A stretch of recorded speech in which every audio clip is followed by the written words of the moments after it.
नमस्कार। हम रिंकू तिवारी आप लोग के खतरा भोजपुरी में बहुत सारा गीत लेके आइल बनी। जौन की आजकल गीत ये सब सुने के नइखे मिलत। आजकल सारा गाना ये सब लुप्त हो गइल बा। जौन की हमनी के बिहार, यूपी, पूर्वांचल हर जगह शादी ब्याह में गाना गावल जाला। पुरान पुरान गाना जौन की अभी केहू नइखे गावत। तो आप लोग हमार गाना सुनी लोगिन। हमार गाना सुन के अभी हम आप लोग के बहुत सारा ये तरीका के गाना ले आए, जैसे सहाना, जनेऊ के गीत, हमनी के यहाँ जनेऊ होला, जनेऊ के गीत, या फिर बहुत सारे रस्म होले जौन की आजकल लोग नइखे गावत। तो आप लोग हमारे गाना सुनी लोगिन, पसंद आवे तो शेयर जरूर करे और लाइक करल मत भूलो। जैसे अभी अब देखिए हम आपके गाना गावत तनी, जौन की एगो लड़की अपना पापा से का कहती है, वो टाइप के गाना।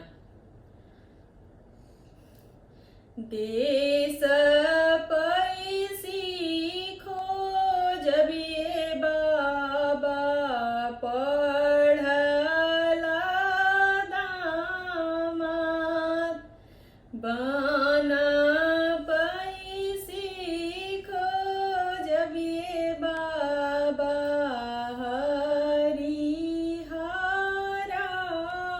बास, बना पैसी काटब ये बाबा, हरिहरा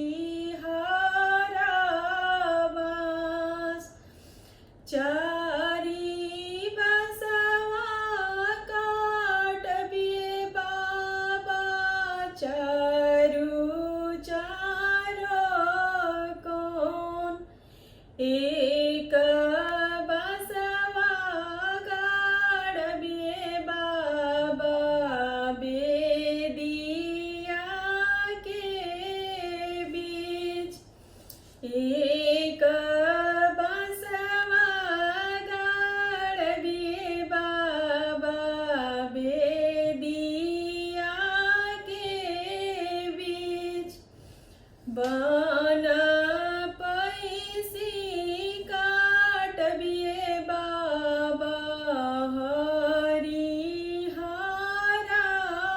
बास, चार दिया ना बारब ये बाबा, चारुआ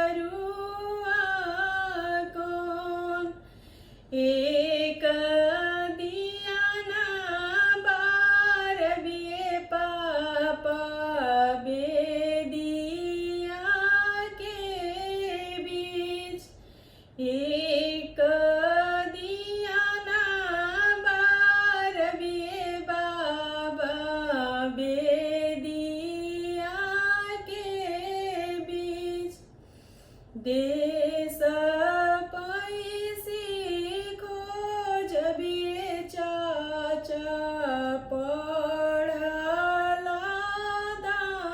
दामाद, बना पैसी काटब ये चाचा, हरिहरा बास, चारी कलशा भरब ये पापा, चारू चारो कौन, एक कलशा धरब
ए